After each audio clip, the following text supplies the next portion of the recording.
Super prime mat 9ನಲ್ಲಿ ಇವತ್ತಿನ ಇಡೀ ದಿವಸದ ಪ್ರಮುಖ ಬೆಳವಣಿಗೆಗಳ ವಿಶೇಷ ವರದಿಗಳನ್ನು ನಿಮಗೆ ತೋರಿಸ್ತಾ ಹೋಗ್ತೀನಿ. ಅದಕ್ಕಿಂತ ಮುಂಚಿತವಾಗಿ ರಾಜ್ಯ, ದೇಶ ಹಾಗೂ ವಿದೇಶಗಳಲ್ಲಿ ನಡೆದಿರುವ ಟಾಪ್ 18 ಸುದ್ದಿಗಳನ್ನು ನೋಡೋಣ.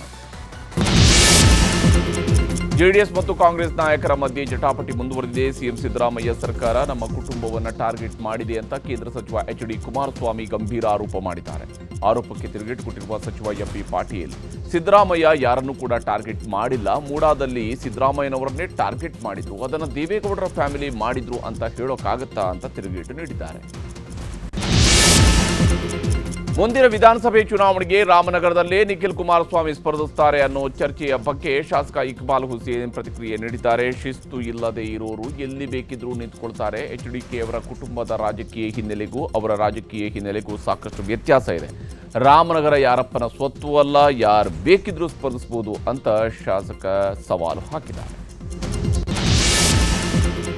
ಬಿಜೆಪಿ ಹಾಗೂ ಜೆಡಿಎಸ್ ಮೈತ್ರಿಯಲ್ಲಿ ಶೀತಲ ಸಮರ ಮುಂದುವರೆದಿದೆ. ಹಾಸನದಲ್ಲಿ ಮಾತನಾಡಿರುವ ನಿಖಿಲ್ ಕುಮಾರಸ್ವಾಮಿ ಬಿಜೆಪಿ ಮುಖಂಡ ಪ್ರೀತಂ ಗೌಡಗೆ ತಿರುಗೇಟು ನೀಡಿದ್ರು. ಬಿಜೆಪಿ ಪಕ್ಷ ಅಶಿಸ್ತನ್ನು ಸಹಿಸೋದಿಲ್ಲ, ಬೀದಿಯಲ್ಲಿ ನಿಂತ್ಕೊಂಡು ರಂಪಾಟ ಮಾಡುವ ಅಗತ್ಯವಿಲ್ಲ, ಮುಂದಿನ ದಿನಗಳಲ್ಲಿ ಅಶಿಸ್ತು ತೋರುವವರಿಗೆ ಬುದ್ಧಿ ಹೇಳ್ತಾರೆ ಅನ್ನೋ ವಿಶ್ವಾಸವಿದೆ ಅಂತ ತಿಳಿಸಿದರು. ಇನ್ನು ಮಂಡ್ಯದಲ್ಲಿ ಮಾತನಾಡಿರುವ ಮಾಜಿ ಡಿಸಿಎಂ ಅಶ್ವಥ್ ನಾರಾಯಣ್, ನಮ್ಮ ಮೈತ್ರಿ ಕಾಂಗ್ರೆಸ್ಗೆ ನಡುಕ ಉಂಟು ಮಾಡಿದೆ ಅಂತ ಹೇಳಿ ನಮ್ಮಲ್ಲಿ ಸಮಸ್ಯೆ ಇಲ್ಲ ಎಂದು ಸಮರ್ಥಿಸಿಕೊಂಡರು. ಉದ್ಯಮಿ ಸಿಜೆ ರಾಯ್ ಆತ್ಮಹತ್ಯೆಗೆ ಐಟಿ ಕಿರುಕುಳ ಕಾರಣವಲ್ಲ ಅಂತ ಕಾನ್ಫಿಡೆಂಟ್ ಗ್ರೂಪ್ನ ಎಂಡಿ ಟಿ.ಎ. ಜೋಸೆಫ್ ಹೇಳಿದ್ದಾರೆ. ರಾಯ್ ಸೂಸೈಡ್ಗೆ ಐಟಿ ಕಿರುಕುಳ ಕಾರಣ ಅನ್ನೋ ಮಾತುಗಳು ಕೇಳಿ ಬಂದಿತ್ತು. ಹೀಗಾಗಿ ಸುದ್ದಿಗೋಷ್ಠಿ ನಡೆಸಿರುವ ಅವರು, ಐಟಿ ಅಧಿಕಾರಿಗಳು ರೇಡ್ ಮಾಡಿ ದಾಖಲೆ ಪರಿಶೀಲನೆಯನ್ನು ಮಾಡಿದ್ರು ಅಷ್ಟೇ, ಯಾವುದೇ ತೆರಿಗೆ ವಂಚನೆಯೂ ಆಗಿಲ್ಲ, ಆರೋಪಗಳೆಲ್ಲ ಊಹಾಪೋಹ ಅಂತ ಹೇಳಿದರು. ಬೆಂಗಳೂರು ಜಿಲ್ಲಾಧಿಕಾರಿ ಕಚೇರಿಯ ಬರ್ತ್ಡೇ ಪಾರ್ಟಿ ನಡೆದಿದ್ದು ಜನರಿಂದ ತೀವ್ರ ಆಕ್ಷೇಪ ವ್ಯಕ್ತವಾಗಿದೆ. ಜಿಲ್ಲಾಧಿಕಾರಿ ಕಚೇರಿಯಲ್ಲಿ ರೆವೆನ್ಯೂ ಹೆಡ್ ಆಗಿರುವ ಅನಿಲ್ ಕುಮಾರ್ ಬರ್ತ್ಡೇ ನೆರವೇರಿಸಲಾಗಿದೆ. ಸಾಲು ಸಾಲು ಕೇಕ್ಗಳನ್ನಿಟ್ಟು ದೊಡ್ಡ ಹೂವಿನ ಮಾಲೆ ಹಾಕಿಸಿ ರಾಜಕಾರಣಿಗಳ ರೀತಿಯಲ್ಲಿ ಸಂಭ್ರಮಾಚರಣೆಯನ್ನು ನಡೆಸಲಾಗಿದೆ. ಇದರಿಂದ ಸಾರ್ವಜನಿಕರ ಅಸಮಾಧಾನಕ್ಕೆ ಕಾರಣವಾಗಿದೆ. ಕೊಲೆ ಕೇಸ್ನಲ್ಲಿ ಅಂಧರಾಗಿರುವ ಕಮಲಾಕರ್ ಭಟ್ ಹಾಗೂ ಸುಚಿತ್ರಾ ಒಂದೊಂದೇ ಅವತಾರಗಳು ಬಯಲಾಗ್ತಾ ಇವೆ. ಕಮಲಾಕರ್ ಭಟ್ನದ್ದು ಎನ್ನಲಾದ ಇನ್ನೊಂದು ಆಡಿಯೋ ವೈರಲ್ ಆಗಿದ್ದು, ಇದರಲ್ಲಿ ಮಹಿಳೆಗೆ ಅಶ್ಲೀಲ ಪದಗಳಿಂದ ನಿಂದಿಸಿದ್ದಾನೆ. ಮತ್ತೊಂದೆಡೆ ವಸಂತ್ ನಾಯಕ್ ಕೊಲೆ ಕೇಸ್ನಲ್ಲಿ ಇಬ್ಬರಿಗೂ ಆಪ್ತನಾಗಿದ್ದ ವಿನಯ್ ಎಂಬಾತನನ್ನ ಪೊಲೀಸರು ಬಂಧಿಸಿದ್ದಾರೆ. ಹೆತ್ತ ತಾಯಿ ಮತ್ತು ಚಿಕ್ಕಮ್ಮನ ಖಾಸಗಿ ಫೋಟೋಗಳನ್ನು ಮಗಳೇ ತನ್ನ ಪ್ರಿಯಕಾರನಿಗೆ ಕಳಿಸಿರುವ ವಿಕೃತ ಘಟನೆ ಬೆಂಗಳೂರಿನ ಬ್ಯಾಟ್ರಾಯನ್ಪುರದಲ್ಲಿ ನಡೆದಿದೆ. ವರುಣ್ ಎಂಬಾತನನ್ನ ಯುವತಿ ಪ್ರೀತಿಸಿ ಮದುವೆಯಾಗಿದ್ಲು. ಮನೆಯಿಂದ ಹೋಗುವಾಗ ಯಾವುದೇ ವಸ್ತು ತೆಗೆದುಕೊಂಡು ಹೋಗದಂತೆ ತಾಕೀತು ಮಾಡಿದರು. ಇದರಿಂದ ಸಿಟ್ಟಿಗೆದ್ದ ಯುವತಿ ಈ ಕೃತ್ಯ ಎಸಗಿದ್ದಾಳೆ. ಈ ಸಂಬಂಧ ಹೆತ್ತವರು ಪೊಲೀಸರಿಗೆ ದೂರು ನೀಡಿದ್ದಾರೆ.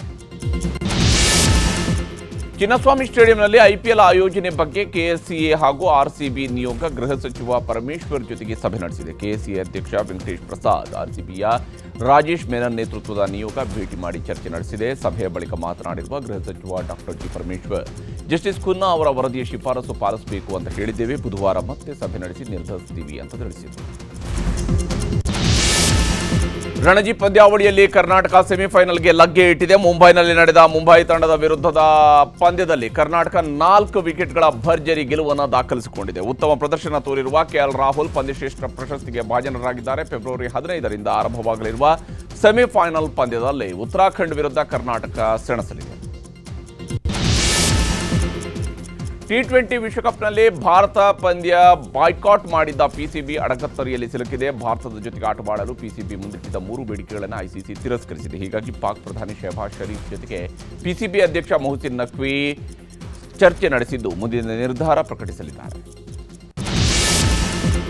ಕೊರಿಯನ್ ಗೇಮ್ಗೆ ಗಾಜಿಯಾಬಾದ್ನ 3 ಸಹೋದರಿಯರು ಬಲಿಯಾದ ಘಟನೆಯ ಬೆನ್ನಲ್ಲೇ ಮತ್ತೊಂದು ದುರಂತ ಸಂಭವಿಸಿದೆ. ಪಬ್ಜಿ ಗೇಮ್ ಆಡ್ತಾ ಇದ್ದಾಗಲೇ ರಕ್ತದೊತ್ತಡ ಹೆಚ್ಚಿ ಯುವಕ ಸಾವಿಗೀಡಾಗಿರುವ ಘಟನೆ ಮೀರತ್ನಲ್ಲಿ ನಡೆದಿದೆ. 22 ವರ್ಷದ ಮೊಹಮ್ಮದ್ ಕೈಫ್ ಮೃತ ಯುವಕ. ಆನ್ಲೈನ್ ಗೇಮಿಂಗ್ಗೆ ಅಡಿಕ್ಟ್ ಆಗಿದ್ದ ಈತ ತಡರಾತ್ರಿ ಪಬ್ಜಿ ಆಡುತ್ತಲೇ ಬಿಪಿ 300ರ ಗಡಿ ದಾಟಿ ಕುಸಿದು ಬಿದ್ದು ಸಾವಿಗೀಡಾಗಿದ್ದಾನೆ.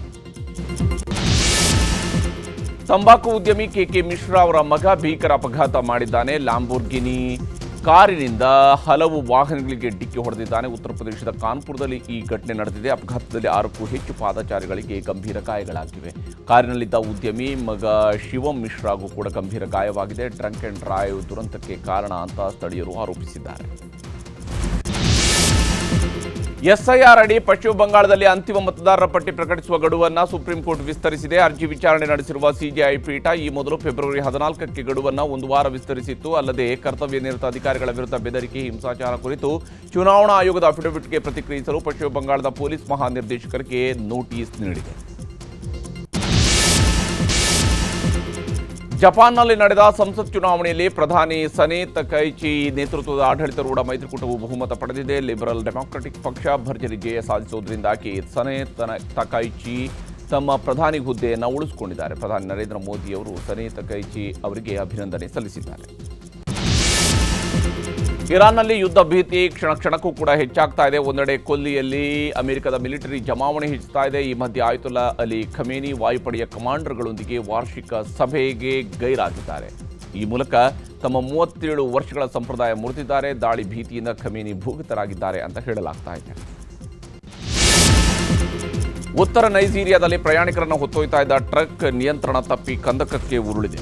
ದುರಂತದಲ್ಲಿ ಟ್ರಕ್ನಲ್ಲಿದ್ದ ಸುಮಾರು 30 ಪ್ರಯಾಣಿಕರು ಮೃತಪಟ್ಟಿದ್ದಾರೆ. ಟ್ರಕ್ ಅತಿ ವೇಗದಲ್ಲಿ ಚಲಿಸ್ತಾ ಇದ್ದಾಗ ಚಾಲಕರ ನಿಯಂತ್ರಣ ತಪ್ಪಿ ಈ ಭೀಕರ ಅಪಘಾತ ಸಂಭವಿಸಿದೆ.